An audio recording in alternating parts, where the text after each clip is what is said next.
Chadimma had always been a calm and respectful young woman, but everything changed on the night her mother-in-law, Funmaleo, decided to disgrace her. After a small misunderstanding, Funmaleo ordered her out of the house and heartlessly made her sleep outside.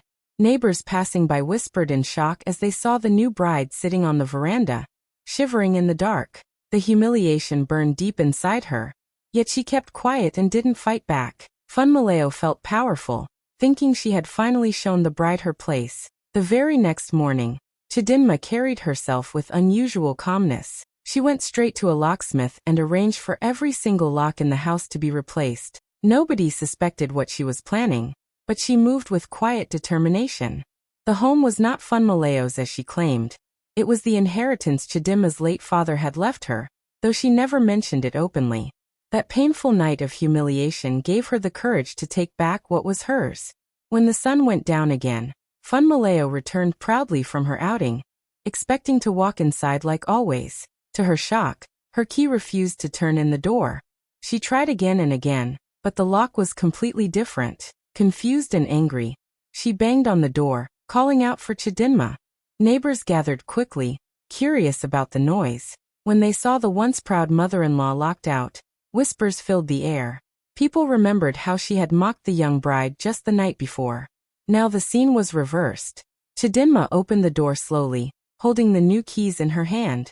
She looked directly at her mother-in-law and, without raising her voice, explained that this was her father's house, her rightful home, and she would no longer accept disrespect. Funmaleo's pride crumbled as the truth became clear.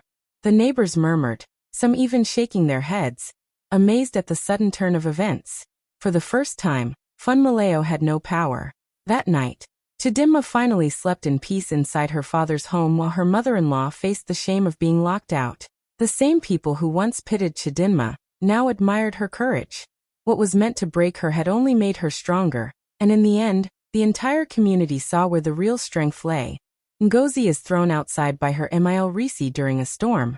The rain poured heavily, soaking her clothes as she stood helpless in the cold night. Thunder roared above, and neighbors peeked through their windows, whispering about the cruelty they had just witnessed. Risi smirked with satisfaction, convinced she had put her son's wife in her place. Ngozi held back her tears, but deep inside she knew the night would not end the way her mother-in-law imagined. By morning, the story spread around the neighborhood. People pitied the young woman, wondering how she would survive in such a hostile home. But Ngozi carried a secret her tormentor had no idea about. She quietly called lawyer Ao, who had been handling her late father's estate. For months, important documents had been waiting to be revealed, and this cruel act became the moment for the truth to come out. Later that day, Ao arrived at the house with a folder in his hand. The family gathered, curious about his presence. Risi folded her arms, certain the lawyer was there to scold Ngozi for daring to resist her authority. But the air shifted when Ao cleared his throat and began to read. The papers revealed that the very land the house was built on had been passed down to Ngozi from her father's inheritance. The deed bore her name alone, making her the true owner. Gasps filled the room, and Risi's proud expression faded into shock. Ngozi remained calm as everyone processed the revelation. She had endured sleepless nights, harsh words and humiliation, yet she had never spoken of her father's gift. Now the truth was out, and her silence had turned into victory. Without saying much, she simply nodded to the locksmith who had been waiting outside. One by one, the locks were changed, new keys placed in her hand. When Risi returned later that evening, expecting to walk in like the ruler of the house, she found herself locked out. She banged on the door, shouting in disbelief, but the neighbors only watched with quiet satisfaction. The same woman who once dragged her daughter-in-law into the storm was now standing in the rain herself. That night, Ngozi finally slept in peace inside her father's home. The storm had passed, not just in the skies but in her life. The power Risi once held was gone forever, and the whole community saw who truly belonged in that house. Zanab's Emile Adedoyan humiliates her by locking her out in front of relatives. It happened during a family gathering when laughter and chatter filled the house. Suddenly, Adedoyan walked up to Zanab and, without warning, pushed her outside, turning the key and leaving her stranded at the door. The relatives sat in stunned silence, embarrassed by the public disgrace. Some whispered, others looked away, but nobody dared to challenge the older woman. Zanab stood there quietly, her heart aching, but she did not shout or cry. She knew something that no one else in that room understood. After standing in the cool evening air for a while, Zanab took out her phone and made a single call. Within an hour, a locksmith arrived with his tools, while the family continued their gathering inside. Laughing as if nothing had happened, Zanab calmly supervised the changing of every lock in the house. With each new key fitted, her confidence grew stronger. She knew the home was hers in ways Adedoyan would soon learn. When the locksmith handed her the fresh set of keys, Zanab thanked him and walked back to the door.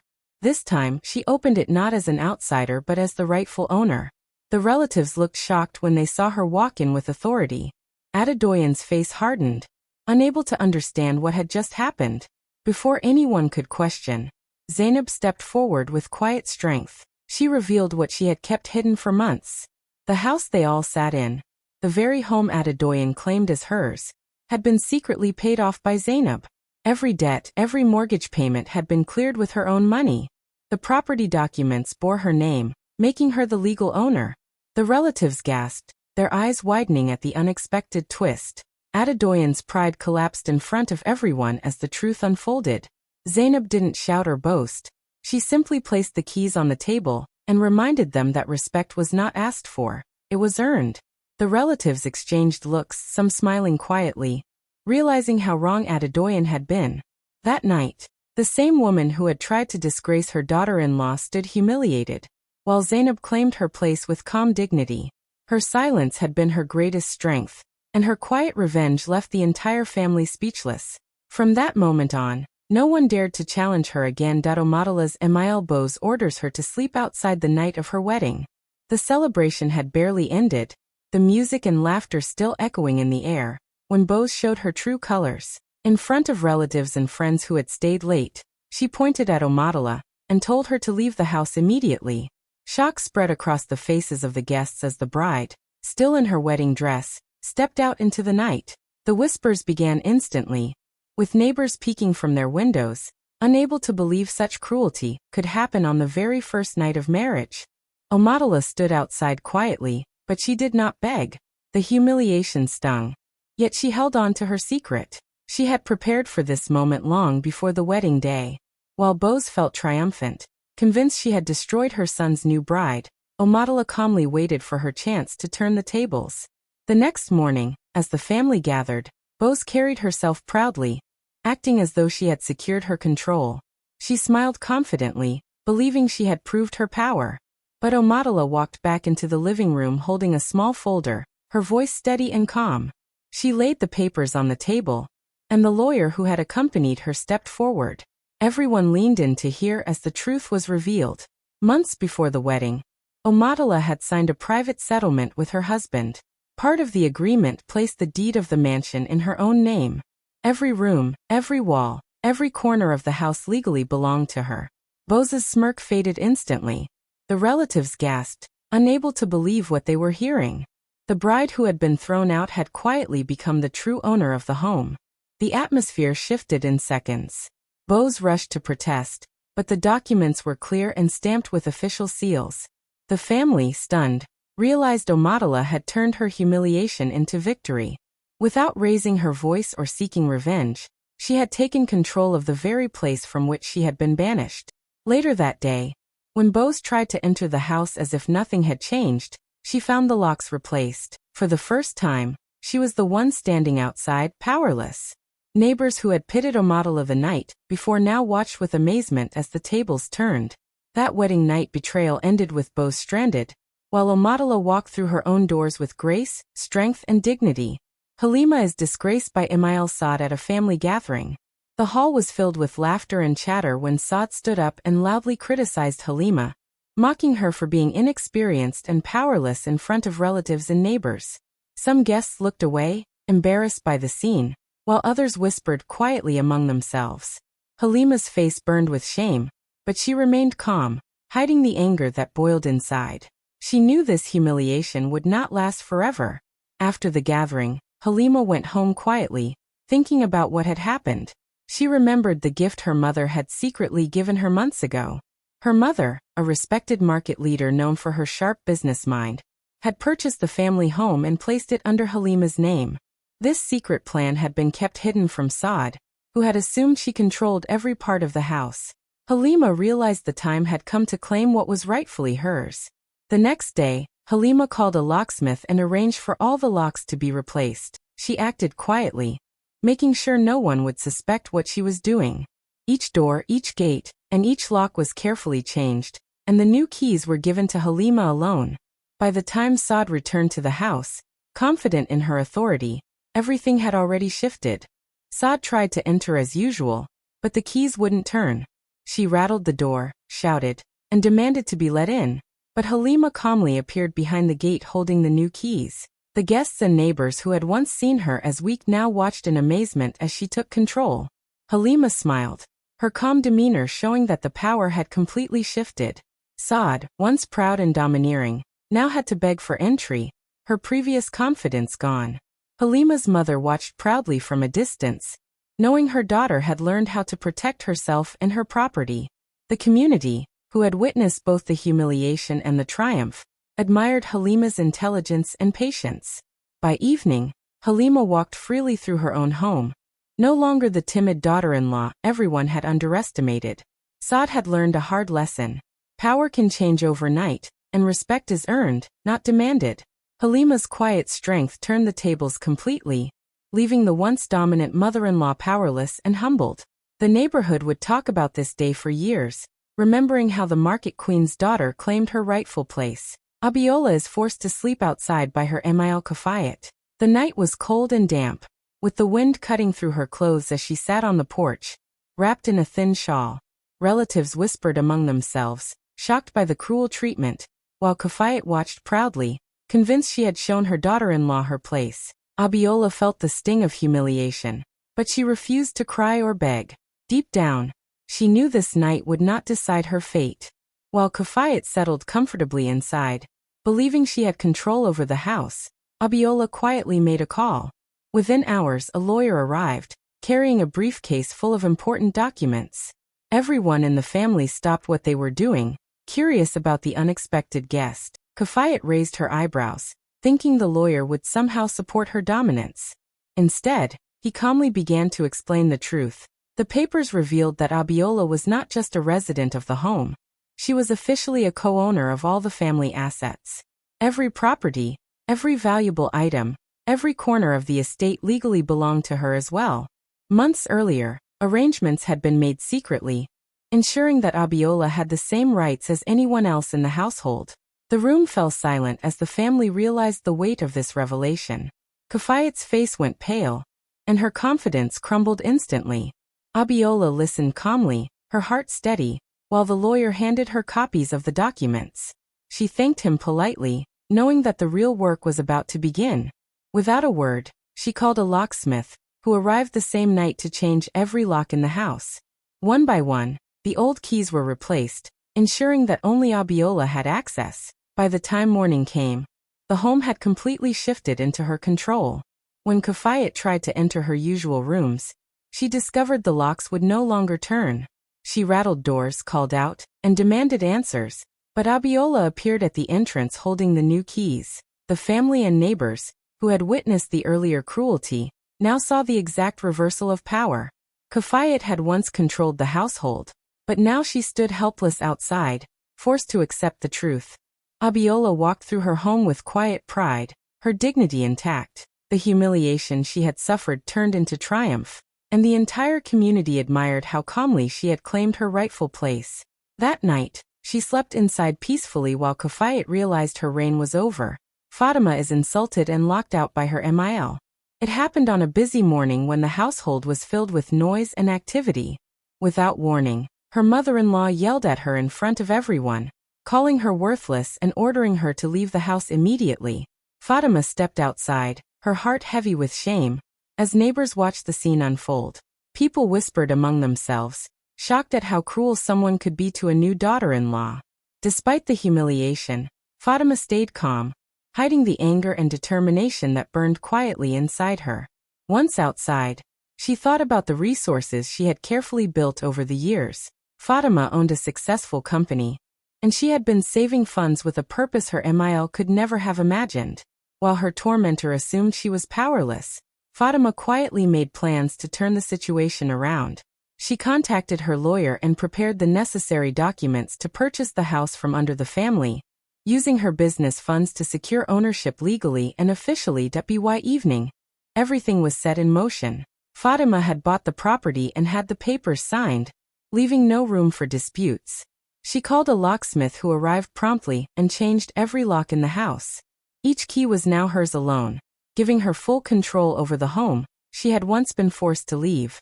Inside, the relatives murmured, sensing that something unexpected had happened, while Fatima watched quietly, a small smile of satisfaction on her lips. When her Mil returned from the market later that day, she expected to enter as usual, but the door would not open. She rattled the handles, shouted for help, and demanded to be let in, only to realize that the house she had once ruled was now completely under Fatima's control. Confused and angry, she stood outside, helpless, while neighbors peered curiously, watching the dramatic turn of events. Fatima walked confidently through her home, holding the new keys in her hand. She did not shout or humiliate her Mil in return. She let the truth speak for itself. The house that had once been a place of insult and shame had now become a symbol of her strength and independence. By the end of the day, everyone understood that Fatima's patience, intelligence, and hard work had given her the ultimate victory. Her Mil's power was gone, and the business wife had claimed her rightful place with dignity. Abony is pushed outside by her Mil Yatund. It happened during a tense family argument when Yatund, angry over a small disagreement, shoved her daughter-in-law into the yard. The cold wind bit at Abony's skin as she landed on the porch, shocked and embarrassed, while relatives and neighbors looked on in silence. Some gasped, others whispered, but nobody stepped forward. Yatund stood inside, arms crossed, smirking, sure she had shown Abony her place. Instead of giving in to fear or tears, Abony took a deep breath and decided she would not let anyone control her life. She quickly pulled out her phone and called her cousin, a skilled builder she trusted completely. Within hours he arrived with tools and supplies, ready to help. Abony explained calmly what needed to be done. Together they worked efficiently, replacing every lock on the doors, gates, and windows. The old keys no longer worked, and only Abony held the new ones. While Yatund believed she still had power over the house, Abony quietly claimed full control. Every step of the process strengthened her confidence, turning anger into determination. By late afternoon, the work was complete. Abony walked through the house, testing each door, smiling with quiet satisfaction. She stood tall in the living room, holding the keys in her hand, and announced firmly, "This is my home now forever." The relatives who had witnessed the earlier humiliation froze in surprise. Yatund's smirk vanished as she realized she no longer had access or authority in the home she had tried to dominate. Neighbors and friends, who had seen the confrontation, gathered outside, murmuring about the boldness and courage of Abony. They admired how she had turned a moment of weakness into a powerful display of strength and control. Abony's calm determination had changed everything without raising her voice or causing a scene. That night, Abony finally sat comfortably inside, enjoying her home for the first time without fear or humiliation. Yatund remained outside, powerless and humiliated, while the community watched quietly, impressed by the young woman's bravery. Abony had proven that true strength comes from patience, intelligence, and courage. By taking control of her home, she had not only secured her space but also earned respect from everyone around her, showing that no one can take what is rightfully hers. Amara's Mil Kahind humiliates her and locks her out. It happened on a busy afternoon when relatives had gathered for a small celebration. Without warning, Kahind shouted insults, calling Amara useless and ordering her to leave the house immediately. Shocked guests watched as Amara stepped outside, the warm sun now feeling cold against her skin. She held back tears, refusing to cry in front of everyone, though the shame burned deep inside. Kahind smiled proudly, thinking she had finally shown her daughter-in-law her place. Amara went to a quiet corner and took a deep breath. She remembered the secret her late father had kept for years, a will that named her the rightful owner of the family home. No one in the family knew about it, not even her husband, and certainly not Kahind. Determined to reclaim what was hers, she contacted her father's lawyer first thing the next morning. The lawyer arrived with the official documents, bringing a sense of calm authority into the tense household. As the family gathered, curious about the unexpected visit, the lawyer opened the envelope and began to read aloud. Every ear in the room perked up as he explained that the late father had left the house, the land, and all belongings in Amara's name. The will was clear and legally binding. Kahine's confident expression slowly faded, replaced by shock and disbelief. The relatives exchanged stunned glances, realizing that the woman who had humiliated Amara the day before now had no claim to the property.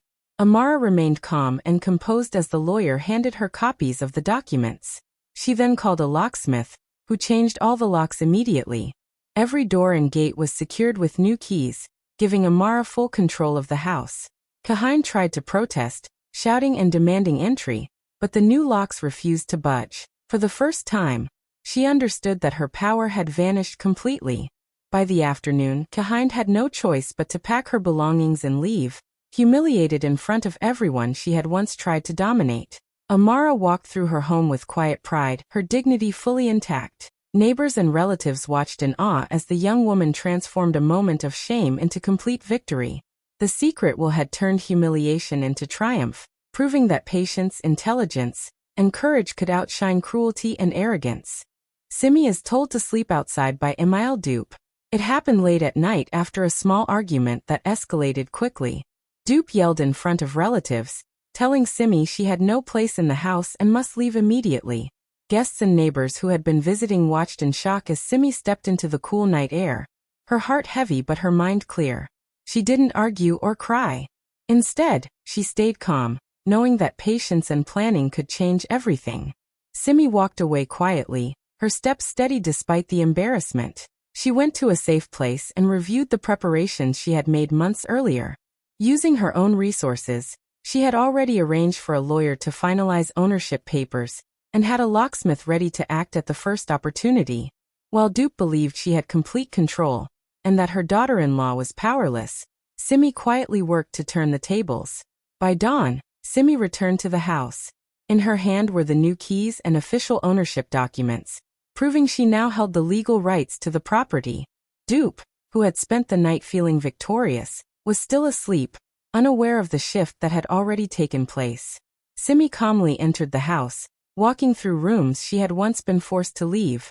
The atmosphere was completely different. Where there had been fear and humiliation the night before, there was now quiet authority and confidence. When Dupe finally woke and tried to assert her dominance as usual, she was met with shock. The doors would not open with her keys, and the documents in Simei's hands made it clear that she had no claim to the house anymore. Relatives and neighbors, many of whom had witnessed the previous night's confrontation, watched in amazement as the woman who had once ruled with fear now stood powerless outside. Simei didn't shout or make a scene. She simply let the truth speak for itself. The house that had been a place of control and terror for Dupe became Simei's home, a symbol of her patience, intelligence, and courage. By the morning, the Emile's reign of terror had ended completely. Simei had taken back what was hers with calm precision, turning humiliation into victory in a single night. Everyone who witnessed the events knew that from that day forward, Simei would never be underestimated, and her strength had earned her respect and admiration from all .hi besties. Thanks for watching till the very end. Don't forget to like, comment, and subscribe for more amazing stories. Bye.